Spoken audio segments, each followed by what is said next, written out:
you guys have been asking, so I'm gonna deliver Cuphead Part 2. Here it is. For anyone asking why it took so long, I just kinda... But that's besides the point. Cuphead! Yeah!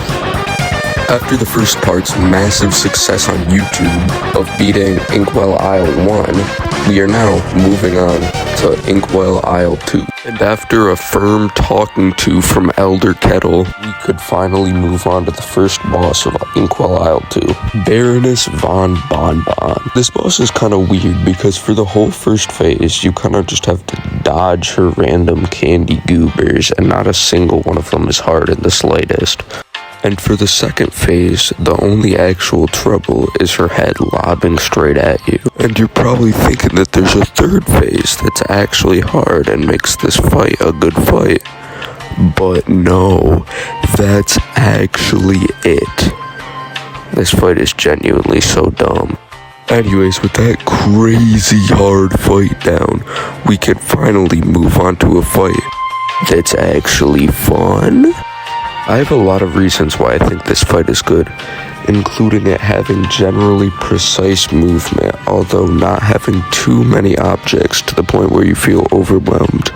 But overall, this is a pretty fun fight that's not too hard, but not easy, unlike Baroness von Bonbon. Anyways, after only 2 attempts, we were able to beat the fight and move on to Jimmy.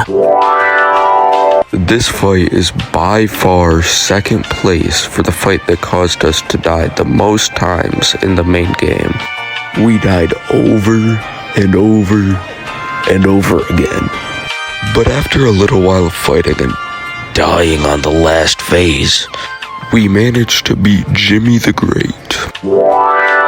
Oh yeah, and then we did Mausoleum 2, but that doesn't really matter, so I'm just gonna kinda ignore this. Then we could move on to a boss that everyone seems to think is incredibly hard, which I don't get at all. Yup, that's right, it's Grim Matchstick.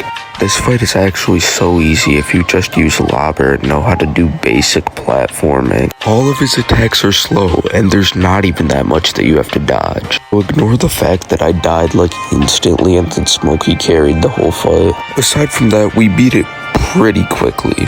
Don't come at me for my takes, by the way. And with that, Inkwell Isle 2 is done. Wait. Bird?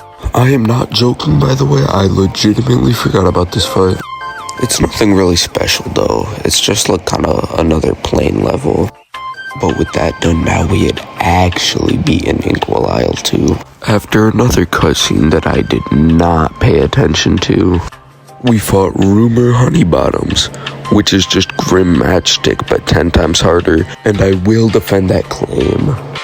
Okay, so the first phase isn't bad, but then you get onto the second phase with the targeting attacks, which are actually hard to dodge due to their size and how they attempt to push you into corners. And in the final phase, there's just a whole lot more to dodge on the screen, and throughout the entire fight for the most part. But yeah, even though I said it was hard, we did first try it. But after that, we had to fight the absolute pool full of rage fuel known as Dr. Kyle's robot. Do I even need to say why this fight is hard? Just watch for yourself, honestly.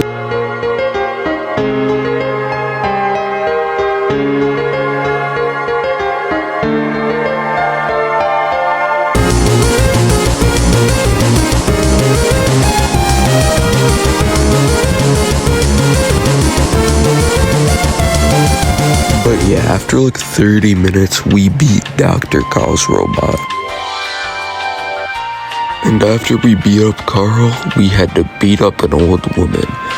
Fighting Sally's stage play is just like really forgettable overall, other than her throwing babies at you. But for the most part, it's just like another fight. It's not really needed all that much or important at all.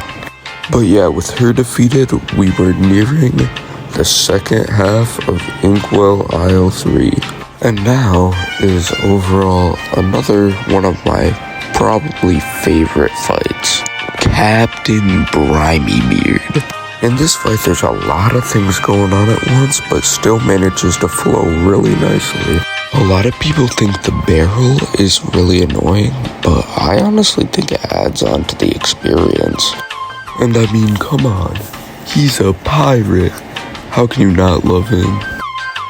And now is on to the fight with by far the most fan art of...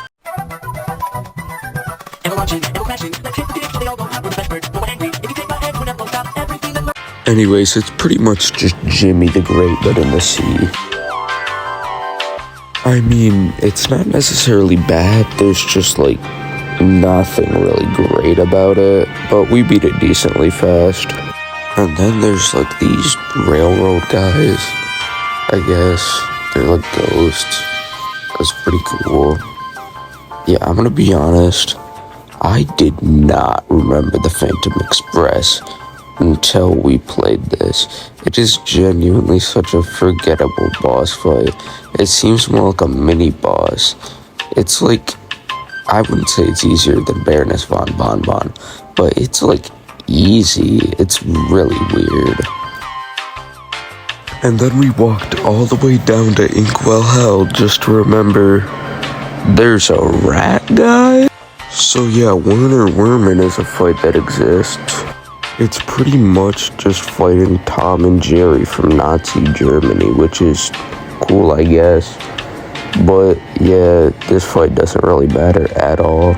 Surprise, surprise, we did it! Yay! Remember how earlier I said that Jimmy the Great was the boss we died on the second most times? Yeah, this is number one. This actually took so long. I'm not joking when I say this. This footage is in 100 times speed. Let me make a little tier list to show you how I feel about this fight. Every single boss in this fight, absolute shit tier. But yeah, this fight is total dog shit. On to the next one. And by next one, I mean final one, of course, being the devil. This fight is sort of an underwhelming final fight. I feel like it's like not nearly as hard as some of its precursors, but it's a good fight, just not good for the epic finale. And then he drags you down deeper, and then turns into a big, wailing, crying, big baby from Boss Baby 2 Family Business. But yeah, with the final knockout being shown, we have finally defeated Cuphead without taking a shit. Now can we beat the DLC? Alright guys, you made it to the end card. I am so proud of you. I have a question though. Should I re-edit part 1? I don't really like how it was, and I changed it up a lot for part 2. And I'm wondering if I should go back and do part 1 again for the final cut. Anyways, bye.